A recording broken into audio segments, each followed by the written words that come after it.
different things in you, sir. Thank you for welcoming to Lisedi village.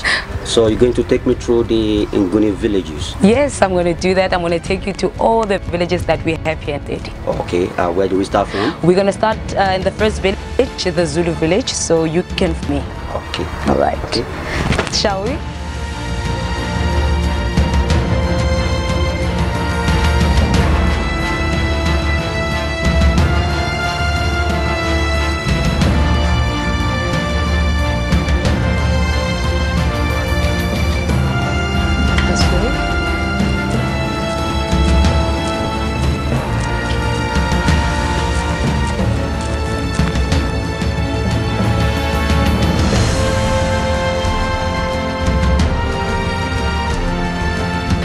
Welcome to the first village. This is the Zulu village.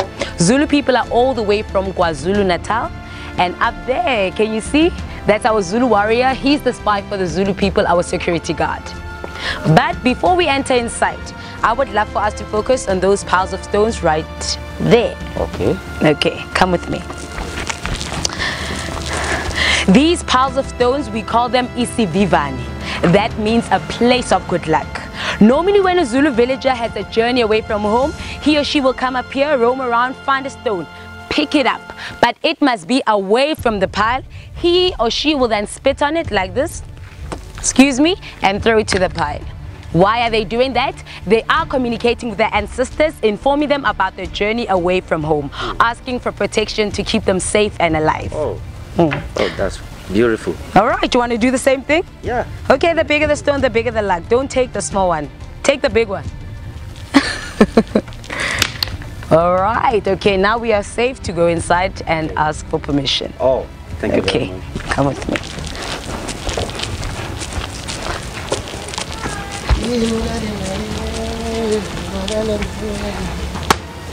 Now, just to enter our main gate, Esangweni, we need to ask for permission. Okay. So please read my lips and say, Sikhulegi lekhaya. Sikhulegi lekhaya. He's informed me, the chief, that he's got visitors, so we come with peace with no war. In case you didn't know, now I'm going to tell you, Zulu people like to fight. That's why we need to tell them exactly why we're here, with peace and serenity. Oh, thank you.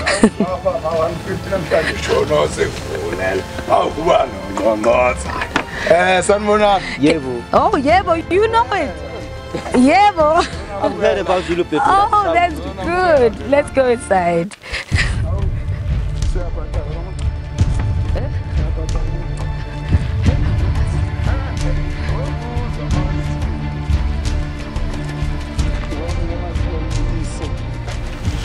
Alright, on my right hand side and my left hand side, these beautiful huts are our guest houses. You can feel free to book in, spend the night or the day with the Zulu people.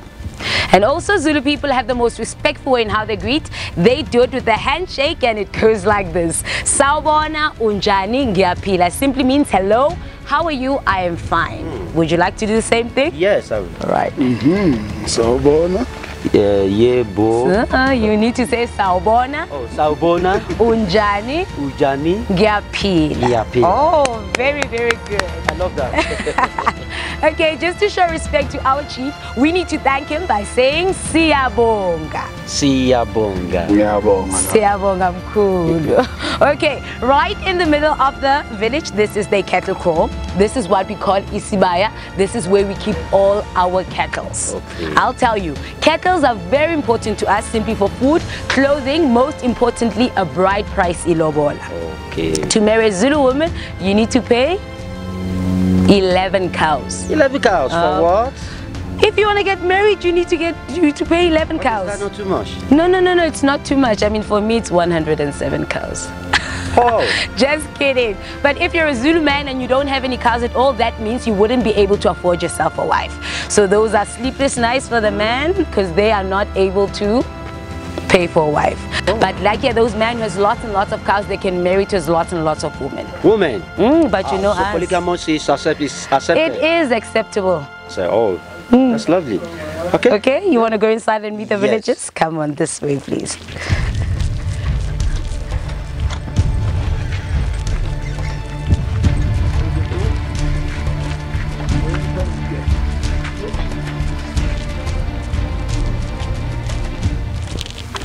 Okay, right now we need to greet all the villagers by saying Sanbonani. Sanbonani. Yebo. Yebo. Okay. Our lovely Zulu lady is busy doing the weaving, creating our beautiful grass mat, itansi. In the afternoon we sit on it, at night we sleep on it. It's very comfortable. And this is our main kitchen. Okay. Ingolobani. Okay. Okay, this is our main kitchen, the only kitchen that we have in this village. We identify the kitchen with the small windows around the hearth for women cook inside for a maximum of 50 people, but they would never get harmed by the smoke. Okay. That's why they got those small windows as a ventilation, a chimney to ease out and flow out the smoke. Okay. So we call it ikhiba. Can you say ikhiba? Ikhiba. Ikhiba. Ikhiba. I'm learning. Oh, you are learning. And usually right in the middle of the village, we have our ancestral hut. We call it Indlunkulu. I believe you can say that one. Indlunkulu. Indlunkulu. Indlunkulu. Indlunkulu. It is the chief's hut, the first hut that is built before any other hut, and also it is the largest hut you can find in this village. We identified with the two horns at the top. Okay. Okay.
Welcome to our second village. This is the Sotho village. Okay. Sotho people are all the way from Lesotho. Okay. And Lesotho is one of our independent country within Southern Africa. For we use passports to go to them, and they also use passports to come to us. All right. Okay. I want to know more about them. Mostly about them. This is how we identify the Sotho people. But before we do that, this is the prince of the Basotho people. To greet him, can we all say Khotso Morena? Can I say? Khotso Morena. Let there be peace so the cowards could gain weight. Oh, that's good.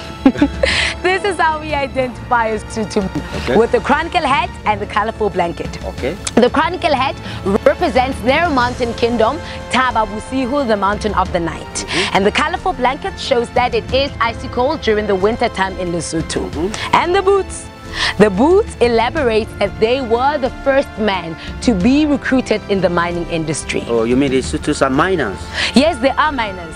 And the significance is they were the first men to work in the mine to dig gold and diamond. And after them, then came the other tribal people. Oh, yes. That's good.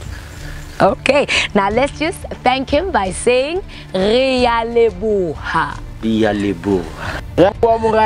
Rialebuha tate. Would you like to take a seat? Yes, mine. Okay, take a seat. Okay. So I can explain this. All right, this whole space, they call it lekgotla. with the man. They normally sit around here and discuss about the problems that affects the village. And this mohad, they call it mikhoro. Mikhoro is where they keep young boys, age restriction 18 and above. They normally keep them here inside for a period of 6 months to teach them, train them on how to become a real man, how to respect their elders, and how to respect the woman. In preparation for them to go up the mountains to the initiation school, and also up there they serve another 6 months. 6 months? Like in 12 months? 12 months. A year? A year. Oh. But I guess what happens in here and up there, it's a secret for the men. Secret? It's a secret. Okay. That's why. You don't want to know? You do know? I don't want to know. You don't want to know? Okay. Now let's just go inside and meet the villagers then. Okay.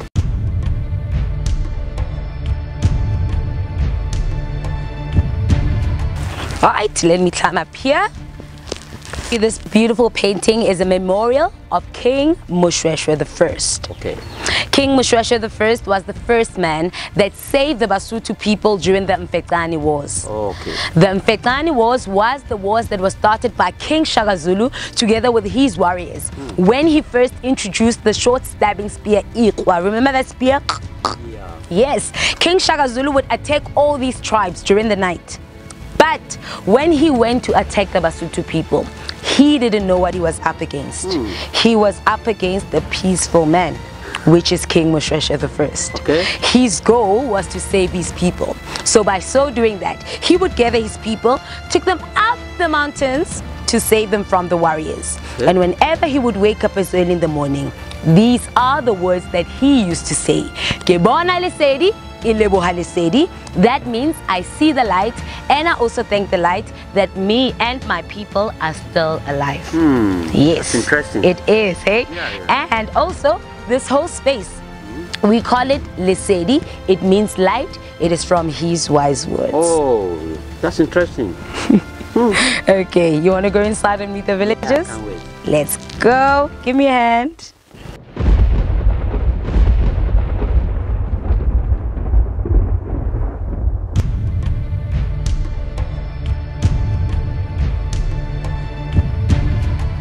All right, let's greet the villagers by saying Khoto.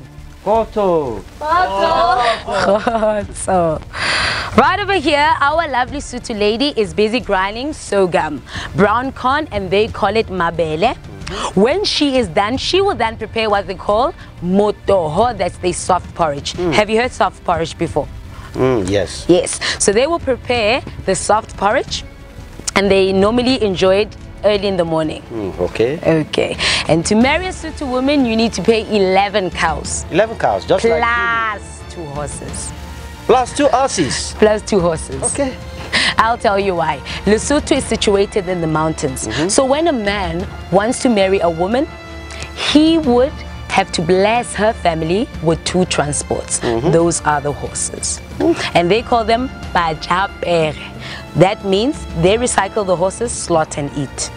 So you mean the Sotho people eat horses? Horses. How? They do. It's a lovely meal. I haven't tasted, but apparently it's very nice and tasty. But I don't think I can eat horses. Why not? Okay. And right over here, this is a 4-sided figure fireplace. Okay. This is where the women cook. They call this fireplace liifo. Let's say it, liifo. Liifo. Liifo. Liifo is a place for women to cook here. Why do you think built into 4? It looks like cross, I don't know. Like cross, yeah. That this is a place where they pray? Yes. No, let me tell you why. This is the windbreaker. Let's say, for instance, the woman is busy cooking this side and the wind approaches whichever direction where she laid her pots. She will then move her pots, go to the opposite direction where there is no wind, start another fire and cook. So there is no excuses for them not to cook. No time for your takeaways, your pizzas, McDonald's, Nando's, Wimpy, you name it. They cook unless if it's raining. Guess what? What do they do when it's raining? Yeah, when it's raining, everything is open. So they cook inside. Inside, okay. So they cook. Yeah, they're good. Okay. This is our last stop. Okay. I want to show you this hut. This hut, this is the traditional healer's hut. Do you know what's a traditional healer? Yeah, I've seen them in town. Enter. Yeah. Doing what? Selling herbals. Herbals. These are, we call them isangoma. Okay. To become a traditional doctor in our African culture, it is not by choice nor fashion, but it is a calling. Oh. If you are called and you don't respond, it is either you will sleep at night and never wake up, seek for success, never succeed, or get paralyzed. For those people have the special powers to communicate with our ancestors. When we are sick, we consult them. When we want wisdom from our ancestors, they will then throw their bones, communicate with our ancestors, and then advise us on what and what not to do. So these are well-respected people in our African culture. That's why we've got symbols on how we identify the traditional healers' belongings. Is it clear? Yeah, it's clear. It's very interesting. Okay.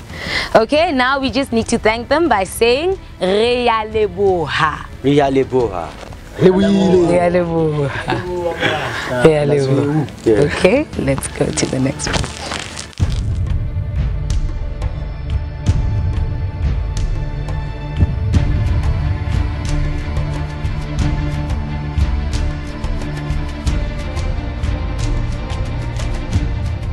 Xhosa people are all the way from the Eastern Cape. Okay. This is the Mandela tribe. Oh. Yes. Oh. Where our late former president, President Rolihlahla Madiba Mandela, was born and raised. Okay. He was born and raised in the Eastern Cape. Eastern Cape. Oh. In a village called Nguni village. Okay, Kuno, yeah. I heard about Kuno. I heard about Kuno village. Kuno? Kuno? Kuno. Oh. It's difficult to click. It is. And I'm also not good in clicking. Oh. Okay. So let's go inside. I want to explain certain things inside. Take a seat. Oh, thank you. All right. This whole space, they call it Inkundla. Inkundla is again a meeting place for the chief of the villages together with the man. They normally sit around here and discuss about the problems that affect the village.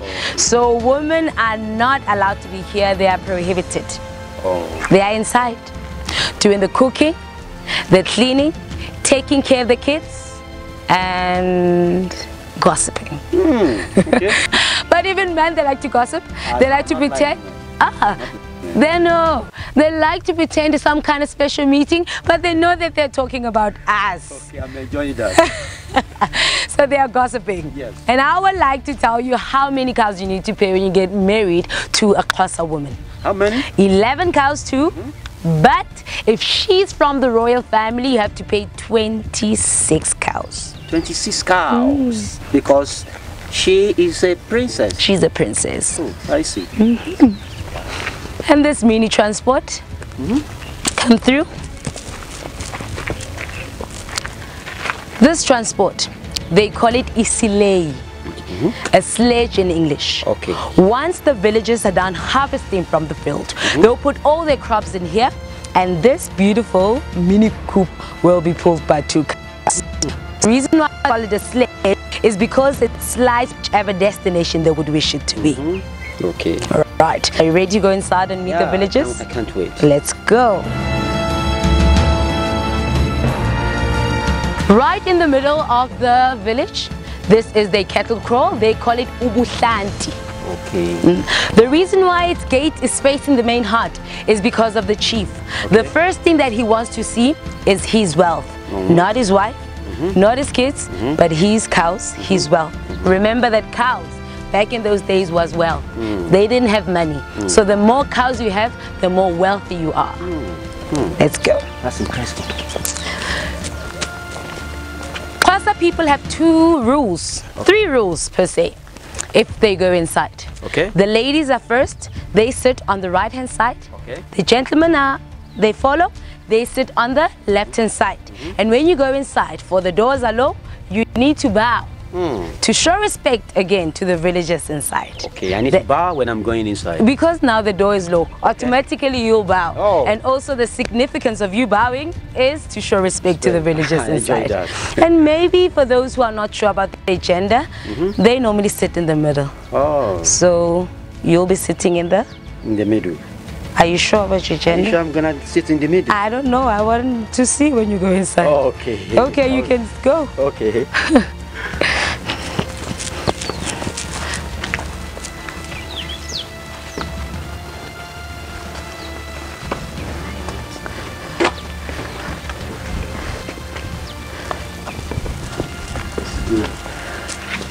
You want her to sit in the middle.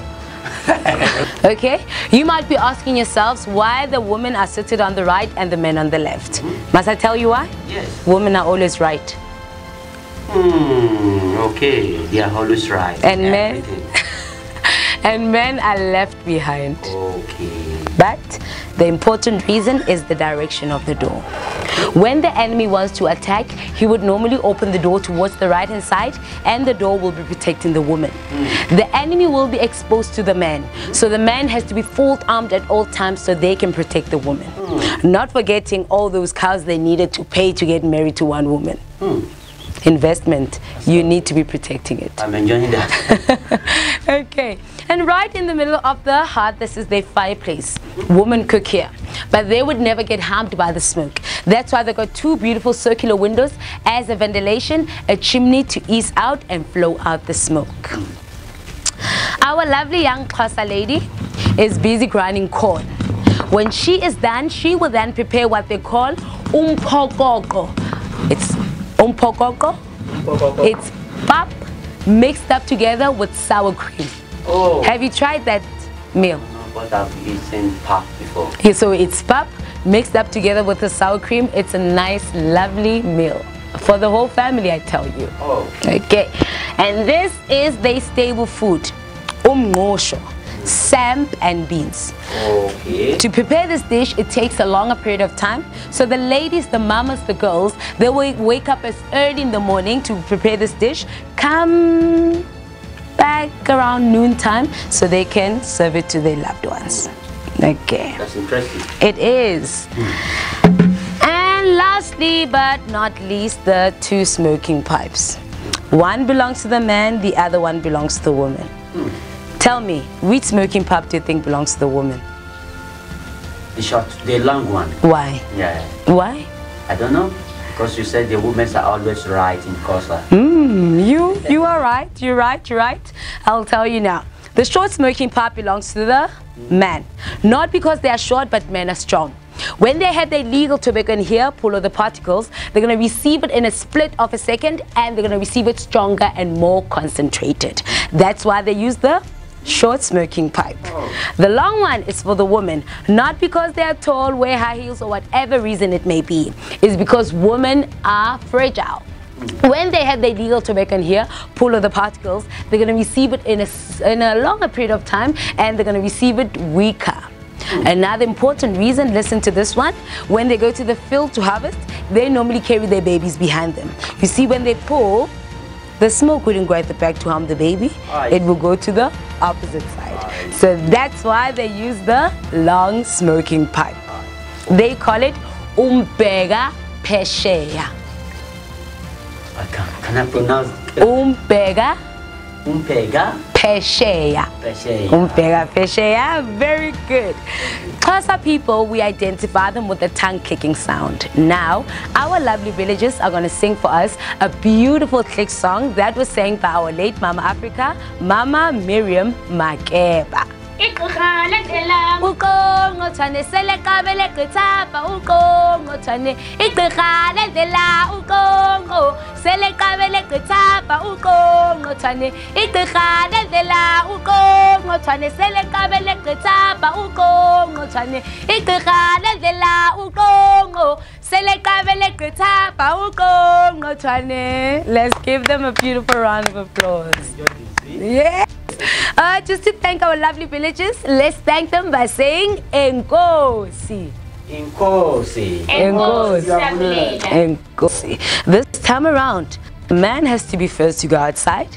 Remember, we are still on a mission to be protecting the ladies. You need to go outside to check if the coast is clear. If it's clear, please inform us so we can feel free to come outside.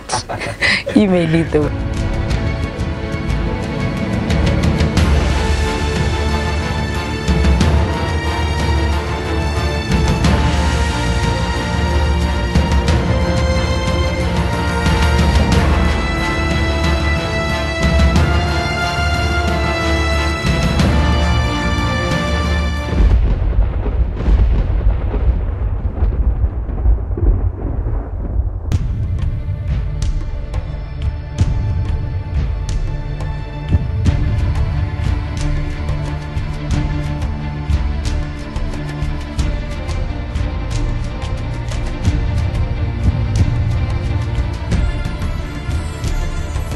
Which village is this? This is the Pedi village. Pedi. Pedi. Okay.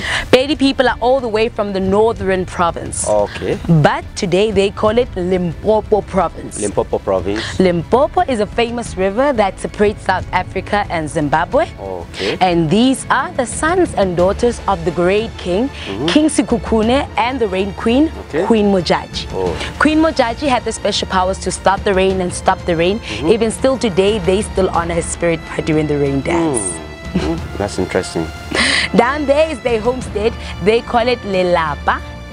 Lelapa. Okay. It's the first wife's heart together with her children. Now we need to visit them, but before we do that, we need to shout and greet them by saying Tobela! Tobela! Tobela. Oh, I enjoy that. Let's go.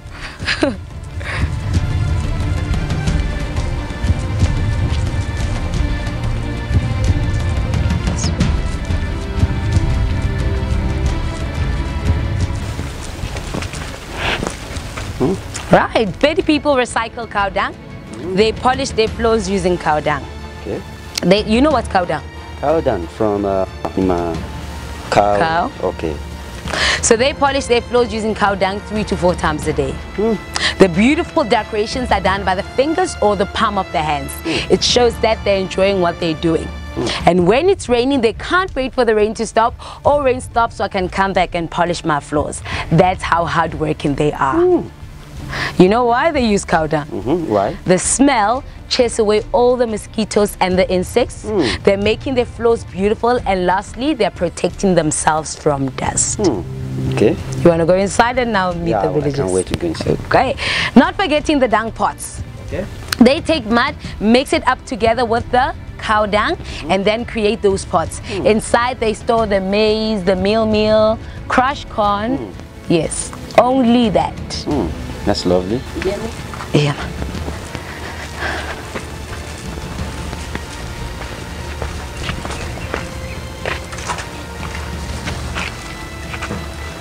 Now, our Pedi mama is busy stamping corn. When she is done, she will then prepare what they call boswa. That's the soft porridge. They prefer to enjoy it with mopani worms. Mopani worms? Yes, mopani worms are the meal for the Pedi people. They will boil it, fried, marinated, grill it, you name it. It is high in proteins and very, very healthy and tasty too. Would you want to taste one? Can I taste it like this? Yes, you can taste it. It's nice and salty. Try it. Not so bad, huh? Not so bad. Okay. Do you know amarula? Amarula. Yeah, I've seen amarula. It's a famous rum. This is the marula tree. Okay. From the fruits that grows out of this tree, they will then prepare their traditional beer. But the first sip, they won't drink. They will pour it right there in that space. They call it sebata badimu. That means the ancestral place. They'll pour the first sip there to thank the ancestors, ask for blessings. So my advice from me to you, if you're at home drinking your wine, your whiskey, your rum, just pour a little on the lid, pour it to the floor, and you'll be thanking your ancestors. And you'll become a millionaire. Millionaire. Z, we've been to other Nguni villages. I saw them grinding corns, a millet with a mortar, stone mortar. Yes. But here in Pedi, it's different. They're using a wooden mortar. So how come I can say the modernization in Pedi people? In Pedi people. Yeah. Okay, firstly, in the northern province, they've got a lot of wood. Okay. So whatever they use, they would use things such as this wooden stick to stamp. And in the process, they use a stone because the village, in the whole village, they use stones. So they use whatever they have, whatever things that they have that is more for them. So they will use the stones and they'll use the wood. The wood. And also they are hard workers. That's interesting. That's what I want to hear. They are hard workers. Yes, they are hard workers. Okay. Because to marry a Pedi woman, you need to pay 13 cows. 13 cows? Yes. Everything is cow. Cow. Okay. All right. You know why Pedi man marry Pedi woman using 13 cows is because a Pedi man will only marry a Pedi woman according to her hard work, not her beauty. For they believe if you are pretty, you are pretty lazy. Do you believe That's so? interesting. I don't believe that. I also don't believe that. I think if you're pretty and hardworking, it's a bonus. Yeah. Okay. Now let's meet the gentleman. You can take a seat. Oh, thank you. All right. This whole space, they call it Khoro. Khoro is a meeting place for the chief of the villages together with the men. They normally sit around here and discuss about the problems that affects the village. Even women are not allowed to be here. They're inside cooking, cleaning, taking care of their kids, gossiping and whatnot. So, only for the men. Okay. And that's how we identify a Pedi man, with the short Scottish kills. Okay. Do you know why they wear the kills? Yeah, that's what I want to ask. Why? Okay. Pedi people had a war with the British. Okay. And now the British went smart. They teamed up with the Scottish people. Now, I'll tell you the rule of an African people. Okay. No weapon must be raised to a woman. No man must hit a woman. So the British teamed up with the Scottish and placed the Scottish people, Scottish men, in front, and the British were behind them. So when they were approaching the Pedi people, the Pedi saw that there were beautiful women dressed in kills, so they surrendered. And now the British attacked them, shoot them, and they lost the war. So they kept the kills as a remembrance. Oh, that's lovely. So that's why even today. Okay, so now with that, we need to thank our lovely villagers by saying Rea Leboa. Rea Leboa. Rea Leboa. Rea Leboa. Leboa. Leboa Koko.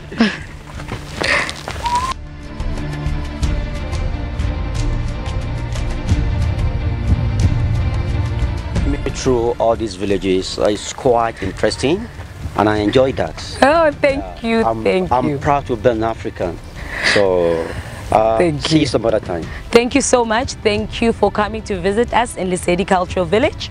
I hope you're going to tell all your friends and family that we have a tribal village where you can learn all these different tribes, and we are carrying our clan wherever we go. So, hamba kahle, tsama hantle.